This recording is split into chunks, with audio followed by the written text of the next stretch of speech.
City Ravi ಮಾಜಿ ಸಚಿವ ಬಿಜೆಪಿಯ ಪ್ರಮುಖ ನಾಯಕ. ಆದರೆ ಈ ಕೇಸರಿ ಕಲಿ ತಮ್ಮ ಮಾತಿನ ಮೂಲಕವೇ ವಿವಾದ ಎಳೆದುಕೊಳ್ತಾರೆ. ಇದೀಗ ತಮ್ಮ ಮಾತಿಗೆ ಸ್ಪಷ್ಟನೆ ಕೊಡಲು ಹೋಗಿ ಮತ್ತೊಂದು ಫಜೀತಿಗೆ ಸಿಲುಕಿದ್ದಾರೆ.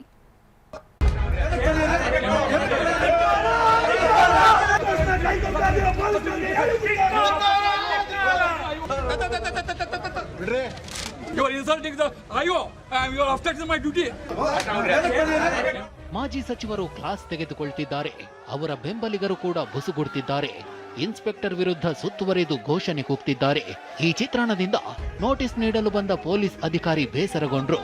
ತಮ್ಮ ಕರ್ತವ್ಯ ಮಾಡಲು ಬಿಡ್ತಿಲ್ಲ ಅಂತ ಭಾವೋದ್ವೇಗಕ್ಕೆ ಒಳಗಾದ್ರು. ಅಷ್ಟಕ್ಕೂ ಮಾಜಿ ಸಚಿವ ಸಿಟಿ ರವಿ ಮನೆ ಅಂಗಳದಲ್ಲಿ ಇಷ್ಟೆಲ್ಲ ಸೀನ್ ಕ್ರಿಯೇಟ್ ಆಗಲು ಕಾರಣ ಬಿಜೆಪಿ ನಾಯಕ ಆಡಿದ್ದ ಈ ಮಾತು.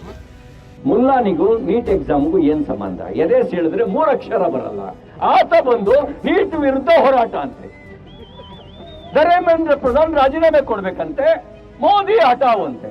ನಾನು ನಿಮ್ಮನ್ನ ಕೇಳಕ್ ಬಯಸ್ತೇನೆ, ನಿನ್ನ ಎದೆ ಹೇಳಿದ್ರೆ 3 ಅಕ್ಷರ ನಿಮ್ಮ ಎದೆ ಒಳಗಡೆ ಇಲ್ಲ, ನೀನು ನೀಟ್ ಬಗ್ಗೆ ಮಾತಾಡ್ತೀಯಾ? ಹೌದು, ಇದೇ ಮಾತು. ನೀಟ್ ಪ್ರಶ್ನೆ ಪತ್ರಿಕೆ ಸೋರಿಕೆ ಖಂಡಿಸಿ ಪ್ರಧಾನಿ ಮೋದಿ ನಿವಾಸದ ಎದುರು ನಡೆದಿದ್ದ ಪ್ರತಿಭಟನೆ ಖಂಡಿಸಿ ಚಿಕ್ಕಮಗಳೂರು ನಗರದ ಆಜಾದ್ ಪಾರ್ಕ್ ಬಳಿ ಸಿಟಿ ರವಿ ನೇತೃತ್ವದಲ್ಲಿ 4 ದಿನಗಳ ಹಿಂದೆ ಪ್ರತಿಭಟನೆ ನಡೆದಿತ್ತು. ಈ ವೇಳೆ ಸಿಟಿ ರವಿ ಭಾಷಣ ಮಾಡುತ್ತಾ ಮುಲ್ಲಾಗಳ ಎದೆಯನ್ನ ಸೀಳಿದ್ರೆ 3 ಅಕ್ಷರವಿಲ್ಲ, ನೀಟ್ಗೂ ಮುಲ್ಲಾನಿಗೂ ಏನ್ ಸಂಬಂಧ ಅಂತ ಹೇಳಿದ್ರು. ಈ ಸಂಬಂಧ ಚಿಕ್ಕಮಗಳೂರು ನಗರ ಠಾಣೆಯಲ್ಲಿ ಎಸ್ಡಿಪಿಐ ಜಾಮಿಯಾ ಕಮಿಟಿ ಅಧ್ಯಕ್ಷ ಮುದಸೀರ್ ದೂರು ನೀಡಿದ್ರು. ಸಿಟಿ ರವಿ ವಿರುದ್ಧ ಎಫ್ಐಆರ್ ದಾಖಲಾಗಿತ್ತು. ಈ ಸಂಬಂಧ ನೋಟಿಸ್ ನೀಡಲು ಚಿಕ್ಕಮಗಳೂರಿನ ಬಸವನಹಳ್ಳಿಯಲ್ಲಿರುವ ಸಿಟಿ ರವಿ ನಿವಾಸಕ್ಕೆ ಇನ್ಸ್ಪೆಕ್ಟರ್ ಅಭಯ್ ಪ್ರಕಾಶ್ ಆಗಮಿಸಿದ್ರು. ಈ ವೇಳೆ ಇನ್ಸ್ಪೆಕ್ಟರ್ಗೆ ಸಿಟಿ ರವಿ ಸಾಲು ಸಾಲು ಪ್ರಶ್ನೆ ಕೇಳಿದ್ರು. ಅಲ್ಲದೆ ಮತ್ತೊಂದು ದಿನ ಬನ್ನಿ ಅಂತ ಇನ್ಸ್ಪೆಕ್ಟರ್ ವಿರುದ್ಧವೇ ಕೆರಳಿ ನಿಂತರು.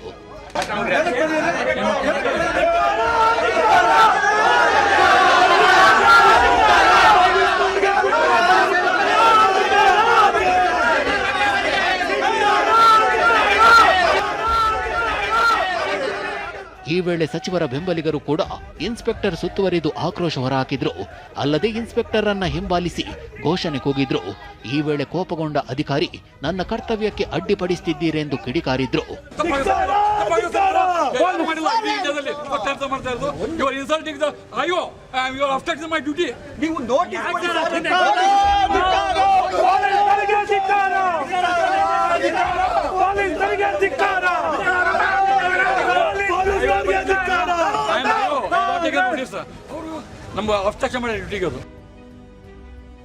ಜೀಪ್ನ ಟ್ಯಾಂಕ್ಗೆ ಬೆಂಕಿ ಹಚ್ಚಲು ಯತ್ನವೆಂದು ಆರೋಪ. ಮುಜುಗರಕ್ಕೆ ಕಾರಣವಾದ ಸಿಟಿ ರವಿ ತೋರಿಸಿದ ವಿಡಿಯೋ. ಇನ್ನು ತಮ್ಮ ಹೇಳಿಕೆಗೆ ಸ್ಪಷ್ಟನೆ ನೀಡಲು ಹೋಗಿ ಸಿಟಿ ರವಿ ಮತ್ತೊಂದು ಎಡವಟ್ಟು ಮಾಡಿದ್ರು. ನೀಟ್ ಹೋರಾಟದಲ್ಲಿ ಭಾಗಿಯಾದ ಮುಲ್ಲಾನೊಬ್ಬ ಜೀಪ್ಗೆ ಬೆಂಕಿ ಹಚ್ಚಲು ಯತ್ನಿಸಿದ್ದಾನೆ, ಅಂತವನ ವಿರುದ್ಧ ನಾನು ಮಾತನಾಡಿದೆ ಅಂತ ವಿಡಿಯೋ ತೋರಿಸಿದ್ರು. ನನ್ನ ಹತ್ರ ಒಂದು ವಿಡಿಯೋ ಇದೆ, ಇಲ್ಲಿ ನೋಡಿ. ಈ ಮುಲ್ಲಾ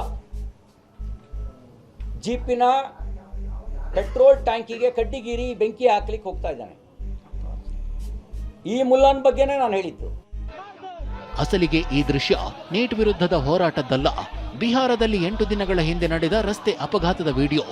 ಅಪಘಾತದ ಬಳಿಕ ಉದ್ರಿಕ್ತರ ಗುಂಪು ಜೀಪ್ಗೆ ಬೆಂಕಿ ಹಚ್ಚಲು ಯತ್ನಿಸಿತ್ತು. ಅದೇ ವಿಡಿಯೋ ತೋರಿಸಿ ಸಿಟಿ ರವಿ ಪೇಚಿಗೆ ಸಿಲುಕಿದ್ದಾರೆ. ನನ್ನ ಹತ್ರ ಒಂದು ವಿಡಿಯೋ ಇದೆ, ಇಲ್ಲಿ ನೋಡಿ. ಈ ಮುಲ್ಲಾನ್ ಬಗ್ಗೆನೇ ನಾನು ಹೇಳಿದ್ದು. ಏನೇ ಹೇಳಿ ಪೊಲೀಸರು ಸಿಟಿ ರವಿ ಮನೆಗೆ ಅಂಟಿಸಿದ್ದ ನೋಟಿಸ್ ಅನ್ನ ಬೆಂಬಲಿಗರು ಕಿತ್ತೆಸೆದಿದ್ದಾರೆ. ಇದರ ನಡುವೆ ಸ್ಪಷ್ಟೀಕರಣ ನೀಡುವಾಗ ಮತ್ತೊಂದು ಎಡವಟ್ಟು ಮಾಡಿಕೊಂಡಿದ್ದಾರೆ. ಅಶ್ವಿತ್ ಮಾವಿನಗುಣಿ, ಟಿವಿ9 ಚಿಕ್ಕಮಗಳೂರು.